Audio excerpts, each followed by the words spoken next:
La casa de los espantos. Nos relata mi nana que existió una casa en Buyubampo, en la que sucedían cosas inexplicables, sobrenaturales. Recuerdo muy bien que nos decía que probablemente era alguna alma en pena de alguien que había fallecido con un pendiente, o que quería que la gente rezara para que descansara en paz.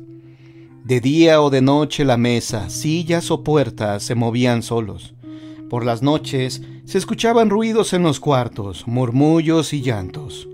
Un día, los moradores de la casa y los vecinos del rancho se decidieron a contactar el ánima. Rociaron la casa por afuera y por dentro con agua bendita. Colocaron una mesa en un cuarto de la casa con un papel en blanco y un lápiz junto a una cachimba. Cerraron todas las puertas y ventanas y salieron. Afuera, la mayoría del pueblo velaron toda la noche alrededor de la casa. Al amanecer, abrieron las puertas y entraron a examinar el papel que habían dejado sobre la mesa. Y observaron que estaba lleno de garabatos ininteligibles. Los que sabían leer dijeron que no se entendía nada de lo escrito, que no conocían ningún signo. A partir de esa fecha en que pasaron en vela y pronunciando algunas oraciones, cesaron los murmullos y el movimiento de muebles en el interior de aquella casa, que por varios años fue señalada como la casa de los espantos. Se paseaban los difuntos. En el barrio de La Loma, que pertenece a la colonia Pablo Macías Valenzuela, existió, como ahí todos sabemos, un cementerio que el ayuntamiento, allá a finales de los años 70, mandó demoler parcialmente, destruyendo varias tumbas que aún permanecían en pie y en buen estado, todo ello para construir un parque que fuera el entretenimiento de niños y jóvenes de la colonia. Quienes éramos jóvenes o niños por ese tiempo, recordamos cómo la máquina derrumbaba y luego arrollaba aquellos monumentos de cantera labrada, algunos de ellos ya muy viejos, pero otros en completo estado. Observamos cómo la cuchilla de la máquina descubría los cuerpos, huesos, cráneos, etc., que luego se desintegraban por la acción del aire, o eran hechos pedazos por la fuerza de la máquina.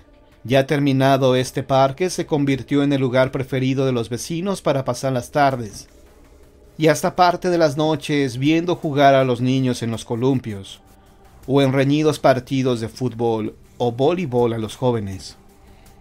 Los pocos que se reunían de noche en el lugar se acostumbraron a la penumbra, pues el alumbrado nunca funcionó. Generalmente eran los jóvenes del barrio quienes acudíamos a convivir sanamente, pues solo de vez en cuando algunos acordaban tomar cerveza o unos tragos de vino. En una de esas noches notaron que algo extraño sucedía. Era una noche muy serena, sin viento. Escucharon que las cadenas de los columpios sonaban como si alguien se estuviera meciendo en ellos, y para su sorpresa, al acercarse al lugar donde estaban instalados los columpios, estaba completamente solos. Únicamente un columpio de los 6 se mecía lentamente. Pensaron que alguien lo había impulsado, hasta que notaron que cuando el siguiente comenzaba a mecerse también, enseguida lo hacía el otro, hasta que los 6 columpios se mecían sin que nadie los impulsara. ¿Para qué decirles el pánico que provocó en los jóvenes, que en un suspiro abandonaron el parque, sin volver a reunirse por algún tiempo, ni siquiera en el día? María de Alvarado, José Aurelio García. Eran los tiempos difíciles de la intervención francesa en nuestra patria en los años de 1867. Cuando Maximiliano de Austria dejó de gobernar México después de una desigual lucha bélica entre ese país que era la primera potencia mundial y nuestra empobrecida nación. Después de haber pasado por tantos años víctima de la conquista española, la lucha por la independencia y ahora enfrentándonos a este nuevo imperio. Pero mientras esto sucedía en nuestra República Mexicana, aquí, en este pobre pueblo fuertense, sucedían otros acontecimientos no bélicos, sino pasionales y amorosos, entre una familia notoriamente rica, de finos pañales y linaje europeo, Supuestamente, se trataba de la familia de don Próspero de Alvarado y de su esposa, doña Catalina Cervantes de Alvarado, ambos de origen español, radicados en la población de El Fuerte. El suceso digno de contarse y conocerse se refiere a lo siguiente. La hija de este matrimonio de abolengo, hija única como hermosa, estaba completamente enamorada de un hombre mestizo de nombre Gabriel Arvizo, que trabajaba como mayordomo y caballerango de la recua de don Próspero. Y esto no era de la gracia de los patriarcas. Cuando el problema amoroso llegó a su máximo extremo, entre las murmuraciones de la alta sociedad reprobando esa amistad, imposible por la desigualdad de las clases sociales, un buen día don Próspero, queriendo resolver aquella situación tan incómoda para su posición, le ofreció al caballerango Gabriel una buena suma de dinero en monedas de oro y plata, con la condición de que se fuera lejos del lugar, y que su hija amada quedara libre de aquel flechazo amoroso que Cupido había acertado en aquellas parejas. Pocos días después, y de que la enamorada María de Alvarado sintió la dolorosa ausencia de su adorado Tormento, sin que éste apareciera por ningún rumbo de sus propiedades y lugares de citas, indagando el motivo de esa ausencia martirizante, una de las sirvientas de todas sus confianzas le dio el rumbo y razones de la ausencia del caballerango Gabriel. Ella, sin decir palabra alguna a nadie, se mandó a hacer un hábito religioso de San Francisco de Asís, y por aquella desilusión tan grande de amor, se quitó la vida en un árbol del jardín de su casa, por aquel falso juramento de amor. Según la leyenda que cuentan las personas que viven por este céntrico barrio, formado por las calles de Mariano Escobedo y Emiliano C. García, por las noches muy oscuras, se mira pasar el reflejo y la sombra de una mujer en su hábito por los grandes patios de los que fueran de su propiedad. El reto del panteón. Luis y sus amigos eran jóvenes deseosos de experimentar emociones fuertes. Ya habían experimentado de todo, desde torear vaquillas hasta domar caballos salvajes. Pero les hacía falta algo. Ya lo tenían muy pensado, pero no se habían atrevido a realizarlo precisamente por el miedo que les provocaba. Ingresar a un cementerio a la medianoche. Conocían algunas historias de fantasmas, y gracias a estas, sabían que en los camposantos, durante la madrugada, algunas almas en pena se levantaban de sus tumbas y recorrían el lugar.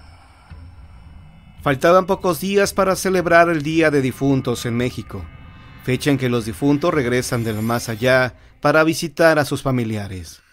Fue entonces cuando Luis lanzó el siguiente reto a sus compañeros. Este 2 de noviembre, vamos al cementerio. Veamos quién tiene el valor de recorrerlo durante la madrugada. Los amigos de Luis estuvieron de acuerdo y esperaron a que llegara la fecha.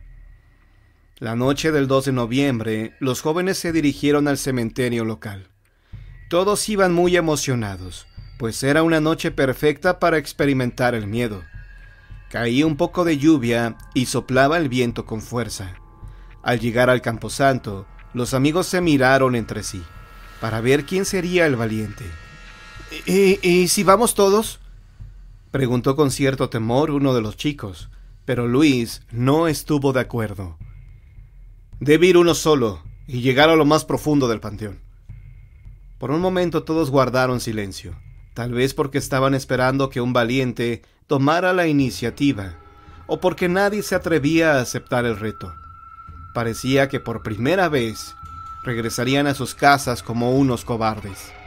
Luis, al notar el desánimo de sus amigos, trató de controlar sus nervios mientras decía: «Yo iré, cobardes». Sus amigos se sintieron ofendidos y a la vez liberados del riesgo. «Bueno, ¿y cómo sabremos que llegaste hasta el fondo del panteón?», le preguntó uno de sus amigos.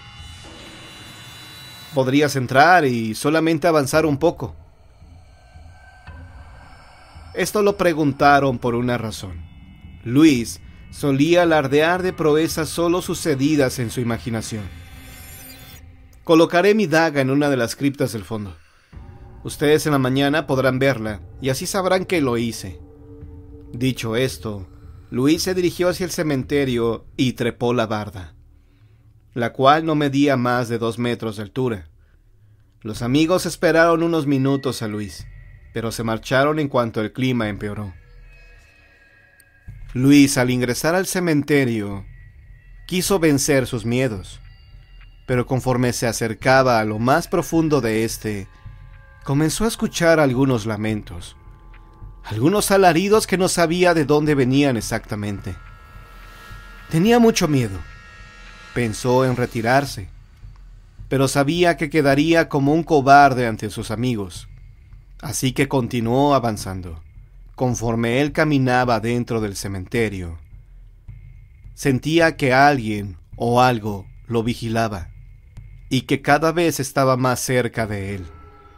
A la mañana siguiente, los amigos de Luis acudieron a primera hora al panteón. Querían saber si había cumplido el reto. Ingresaron y algo en el ambiente los hizo sentir en peligro. Se dirigieron a la zona más profunda del camposanto, donde Luis prometió dejar su daga sobre una tumba como señal. A la distancia vieron un bulto sobre la lápida. Se acercaron más y la visión casi les provoca un desmayo. En efecto, en una tumba estaba clavada la daga de Luis, como se había acordado, pero ésta había atrapado su bufanda. Y cuando iba de regreso, seguramente creyó que un fantasma lo había capturado por el cuello, y en su desesperación por soltarse, cayó. Luis estaba tirado a un lado de la cripta, sin vida. Si él hubiera tenido cuidado al momento de clavar su arma en la lápida, habría salido ileso del reto.